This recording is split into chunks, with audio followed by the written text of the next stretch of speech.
Rarest of the rare case, इसके ऊपर इतनी डिबेट चल रही है कि क्या फांसी की सजा हमें एलिमिनेट कर देनी चाहिए, खत्म कर देनी चाहिए। अगर हमें स्टेट ने, सरकार ने, मुल्क ने जीने का अधिकार नहीं दिया है तो फिर भाई हमारे से ये अधिकार लेने का क्या स्टेट हक रखता है? जीने का अधिकार तो हमें नेचर के द्वारा दिया गया है। अगर हम जॉन लॉ की नेचुरल राइट्स थ्योरी की बात करते हैं तो वो कहता है कि 3 ऐसे हक हैं जो हमें नेचर के द्वारा दिए गए हैं। नेचुरल राइट्स थ्योरी में राइट टू लाइफ, हमारी जिंदगी का अधिकार जिसके बारे में हम बात कर रहे हैं, राइट टू लिबर्टी, बोलने का अधिकार, एंड राइट टू प्रॉपर्टी।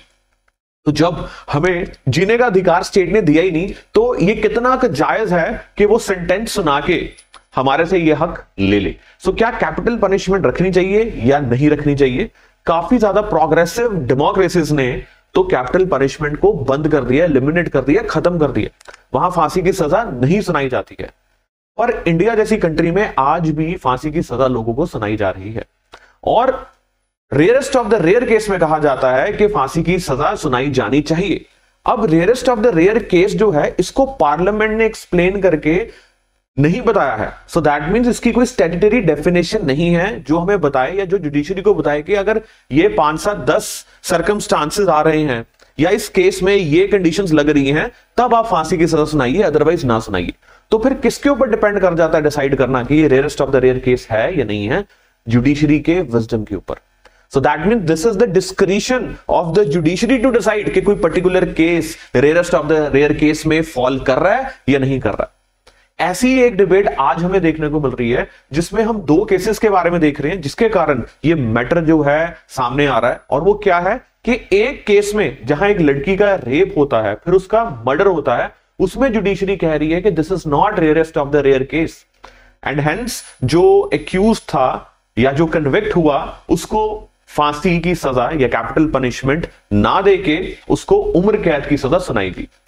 दूसरे केस में हमें क्या देखने को मिल रहा है, एक लड़की अपने पार्टनर को जहर देके मार देती है, 10 दिन तक वो हॉस्पिटल में रहता है और उसके बाद मल्टीपल ऑर्गन फेलियर होने के कारण उसकी मौत हो जाती है। उसमें ये केरला का केस है और जो पहला केस मैंने डिस्कस किया वेस्ट बंगाल का। आपको दोनों केसेस के बारे में अच्छे से पता है क्योंकि दोनों बहुत हाईलाइट केस हुए थे, बहुत हाईलाइट हुए थे। उस केस में, केरला वाले केस में जहां पार्टनर पॉइजन देके मारा है, उसमें जुडिशरी क्या कह रही है, उसमें सेशन जज इज सेइंग कि भाई this is rarest of the rare case और इसको कैपिटल पनिशमेंट होनी चाहिए। अब हमने क्या देखना है कि ये कंट्रोवर्सी तो स्पार्क होगी है कि rarest of the rare case है क्या, जजेस के ऊपर है कि वो डिसाइड करेंगे, या फिर हमें सुप्रीम कोर्ट में इसके रिगार्डिंग कोई केस देखना पड़ेगा। क्या संविधान बात करता था rarest of the rare case की? जी नहीं, संविधान तो बात करता ही नहीं था। तो जुडिशरी ने कौन से केस में rarest of the rare case की बात की है, हमें उसके बारे में बात करनी है। दूसरा केस हम बात करेंगे एग्जामिनेशन पर्सपेक्टिव से जो इंपॉर्टेंट है, अदरवाइज भी इंपॉर्टेंट है, दैट इज के rarest of the rare case में होता क्या है। जुडिशरी ने अपनी गाइडलाइंस दी हैं।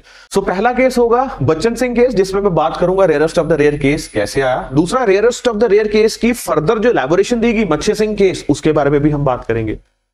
तो all in all this is a good learning video for you. ये जो मैं बात कर रहा हूं आज आपके साथ, ये द हिंदू में कवर्ड है आर्टिकल, आप वहां से जाके पढ़ भी सकते हैं और मेरी वीडियो सुनने के बाद तो प्रीटी मच सारी चीजें क्लियर हो जाएगी। And I hope it is till here it is pretty much clear to you. So आइए जानते हैं rarest of the rare doctrine explained. So questions to be considered, क्या क्वेश्चन हमने कंसिडर करने हैं कि जो सेंटेंस दिया गया किसको, कन्विक्ट को, जो आरजी कर मेडिकल कॉलेज केस था जिसमें यू ऑल नो के पोस्ट ग्रेजुएट सेकेंड ईयर में जो लड़की थी जिसको मर्डर कर दिया गया था and after rapping her by a volunteer, तो उसमें क्या जजमेंट आई, उसने कंट्रोवर्सी स्पार्क की। दूसरा केस जो है that is the Sharon murder case जो मैंने केरला वाला केस आपके साथ डिस्कस किया है। सो ये दोनों अपने आप से कैसे डिफरेंट थे कि एक में कोर्ट बोल रहा है रेप वाले केस में कि कैपिटल पनिशमेंट नहीं देनी, rarest of the rare case नहीं है। शैरन मर्डर केस में कोर्ट कह रहा है rarest of the rare case है। तो ये दोनों कंट्रोवर्सी के बारे में जिक्र है। Is the death penalty constitutionally valid, क्या संवैधानिक तौर पर डेथ पेनल्टी देना ठीक है?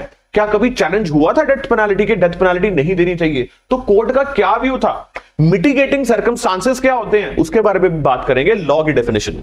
सो in what circumstances can the death sentence be given and does judicial discretion play a part of it? बिल्कुल, ये तो मैंने आज आपके साथ डिस्कस किया इनिशियली। जब हमने अभी चर्चा की थी उसमें हमने इसी के बारे में बात की थी कि कैसे जुडिशरी जो है वो रोल प्ले करती है। सो आइए जानते हैं स्टोरी सो फार। सो जनवरी 22, दो separate murder convictions resulted in sharply contrasting verdicts highlighting how Indian courts apply the death penalty. So this is merely what I have already discuss, तो मैं सिर्फ पढ़ रहा हूं आपके लिए। एक केस ने कैपिटल पनिशमेंट दे दी, अदर केस ने एक्यूज्ड को क्या किया जी, सिर्फ लाइफ इंप्रिजनमेंट दी। और इस बात से एक क्वेश्चन न्यूज में आ गया, एक क्वेश्चन डिबेट में आ गया, दैट इज जुडिशरी की क्या अप्रोच है rarest of the rare case के regarding, which till now does not have any statutory definition। मतलब स्टैट्यूटरी मतलब पार्लियामेंट के द्वारा दी गई कोई डेफिनेशन नहीं है, ना संविधान में डेफिनेशन है rarest of the rare case की, ना ही पार्लियामेंट के द्वारा कोई डेफिनेशन दी गई है। अब आपको लगेगा रेप एंड देन मर्डर, ये तो रेयरेस्ट ऑफ द रेयर होना चाहिए। एंड दूसरा जो शैरन मर्डर केस है, केरला वाला केस, उसमें तो rarest of the rare doctrine लगना नहीं चाहिए, it was merely a murder by giving the poison. But court ने क्या ऐसे सर्कमस्टांसेस कंसीडर किए कि एक को मर्डर वाले केस को, आई मीन टू से रेप एंड मर्डर वाले केस को वो कह रहा है रेयरेस्ट ऑफ द रेयर नहीं है, दूसरे केस को कह रहा है वो रेयरेस्ट ऑफ द रेयर है। यही कंट्रोवर्सी आई। तो हमें इस कंट्रोवर्सी पे अपने आप को स्टिक नहीं करना है। एग्जाम के लिए हमें क्या देखना है कि रेयरेस्ट ऑफ द रेयर आ कहां से रहा है, कोर्ट में क्या लैंडमार्क जजमेंट्स है इससे रिलेटेड, बस उसको लिख लेना। और उसमें क्या है, मतलब ज्यादा से ज्यादा if I would say 50 word से ज्यादा ये टॉपिक नहीं होना चाहिए आपका, इतना ध्यान रखिएगा while taking down the notes. So what were the cases? So I have already discussed rape and murder inside a seminar room, RG Kar Medical College में, rape and murder inside a seminar room at Kolkata's RG Kar Medical and Hospital. Sanjay Roy, who was a civic volunteer, was arrested and was then convicted also. And forensic evidence की साथ link करके उसको क्या किया गया, convict किया गया, and then sentenced him. Additional session judge sentenced him to what? To life imprisonment. और उन्होंने बोला कि this doesn't fall into the category of rarest of the rare case, this I have already discuss, तो उसको life imprisonment होगी with the fine. अब in contrast Sharan murder case में क्या किया गया, जहां पर लड़के को उसके पार्टनर ने जहर दे दिया और जहर देने के बाद मल्टीपल ऑर्गन फेलियर्स हो गए, और वहां पर कोर्ट ने क्या बोला कि डेथ पेनल्टी इंपोज इसको की जाएगी, and this is what rarest of the rare cases. So what are the reasons of the doctrine, जो हमें देखने के लिए जरूरी है। सो पहला आपको Jagmohan Singh versus state of UP देखना है, 1972, this is very much important. यहां पर डेथ पेनल्टी दे दी गई थी पिटिशनर को, और जो पिटिशनर था वो फिर सुप्रीम कोर्ट मूव करता है, सुप्रीम कोर्ट में मूव करके उसने बोला कि डेथ सेंटेंस जो है वो मेरे सारे फंडामेंटल राइट्स को खत्म कर रहा है। सबसे बड़ी बात, आर्टिकल 14 को खत्म कर रहा है। आर्टिकल 14 क्या कह रहा है, equality before law and equal protection of law. हम इक्वालिटी बिफोर लॉ के कॉन्टेक्स्ट से समझ रहे हैं, वो क्या कह रहा है कि एक जज एक सर्कमस्टांसेस में कुछ और कह रहा है, दूसरा जज सेम सर्कमस्टांसेस में कुछ और कह रहा है, एक कह रहा है रेयरेस्ट ऑफ द रेयर, दूसरा कह रहा है रेयरेस्ट ऑफ द रेयर नहीं है। तो ये इक्वालिटी बिफोर लॉ कैसे हुई योर ऑनर, मेरा फंडामेंटल राइट जो है वो वायलेट हो रहा है, you please see to it. ये Jagmohan Singh versus state of UP की पिटीशन थी, 1972 का केस है, सुप्रीम कोर्ट में पहुंचा एंड सुप्रीम कोर्ट ने इसकी पिटीशन को खारिज कर दिया और बोला भाई कि जब तेरा ट्रायल चल रहा था उसमें मिटिगेटिंग सर्कमस्टांसेस सारा कुछ देख के ही क्या किया गया था, तेरे को जजमेंट पास की गई थी, तो तेरा कोई आर्टिकल 21 जो है वो वायलेट नहीं हो रहा है। During the trial, all relevant facts, including the mitigating circumstances, were considered. Mitigating circumstances पता क्या होते हैं, जो क्राइम करने के बाद उसकी जो पेनल्टी होती है या जो सेंटेंस होता है उसकी ग्रेविटी को कम करने की क्षमता रखते हैं, उसको मिटिगेटिंग सर्कमस्टांसेस कहते हैं। फॉर एग्जांपल, एक सीरियल मर्डर केस में जो मर्डर है, सीरियल मर्डर है, बहुत बार मर्डर कर चुका है, एक उसने मर्डर किया, सपोज कीजिए एक नॉर्मल इंसान ने मर्डर किया, तो दोनों में से मर्डर की ग्रेविटी किसकी ज्यादा मानी जाती है, सेंटेंस सुनाते हुए किसको ज्यादा सेंटेंस सुनाने की पॉसिबिलिटी है, जो सीरियल मर्डर है। और एग्जांपल देके समझ लीजिए, एक बच्चे ने मर्डर कर दिया या फिर एक बड़े ने मर्डर किया, तो दोनों में गैप देखिए ना, बच्चे को जो सेंटेंस सुनाया जाएगा उसको कम दिया जाएगा, या अगर वो हीनस में फॉल करेगा फिर जाकर उसको सेंटेंस दिया जाएगा, शायद ना भी दिया जाए। तो मिटिगेटिंग सर्कमस्टांसेस, किसी पागल ने मर्डर कर दिया, सेल्फ डिफेंस में मर्डर किया गया, तो ये सारी चीजें समझते हुए इनको हम क्या बोलते हैं, मिटिगेटिंग सर्कमस्टांसेस। वो सर्कमस्टांसेस जो क्राइम की पेनल्टी को मिटिगेट करने की कोशिश करें या उसकी ग्रेविटी को कम करने की कोशिश करें, दैट इज मिटिगेटिंग सर्कमस्टांसेस। तो कोर्ट ने यही बोला कि मिटिगेटिंग सर्कमस्टांसेस देख के ही आपको क्या सुनाया गया, सेंटेंस सुनाया गया, तो सेंटेंस जो सुनाई गई है वो ठीक है। Now what is important, most important, 1980 का Bachan Singh case versus state of Punjab, जहां पर rarest of the rare doctrine को लाया गया और यहीं से टर्निंग पॉइंट हुआ। सो 5 जज bench heard the case and उन्होंने कहा कि जो डेथ पेनल्टी है it should be used only in exceptional cases, सिर्फ एक्सेप्शनल केसेस। लेकिन एक्सेप्शनल केस यानी कि रेयरेस्ट ऑफ द रेयर का मतलब क्या है वो नहीं बताया केस में, और हैंस कंफ्यूजन जो है वो चलती गई। एंड इट वाज फाइनली मच्छी Singh versus state of Punjab. इस केस में जो 1983 का केस है, सुप्रीम कोर्ट ने पूरा फ्रेमवर्क दिया rarest of the rare case के डॉक्ट्रिन का कि ये होता क्या है। और उसमें कोर्ट ने बोला कि भाई आपको 5 कैटेगरीज ऑफ क्राइम जहां पर ऐसी पनिशमेंट को जस्टिफाई किया जाएगा वो देखनी है। वो क्राइटेरिया क्या था कि मैनर ऑफ कमिटिंग क्राइम। अब निर्भया केस था, what was the manner of committing crime, कि गैंग रेप किया गया, चलती बस में किया गया, लर्च में छोड़ा गया लड़की को और उसके बाद बहुत बुरी तरह उसका मर्डर किया गया। So that was rarest of the rare case. Manner of the committing crime जो था वो बहुत बुरा था मर्डर का।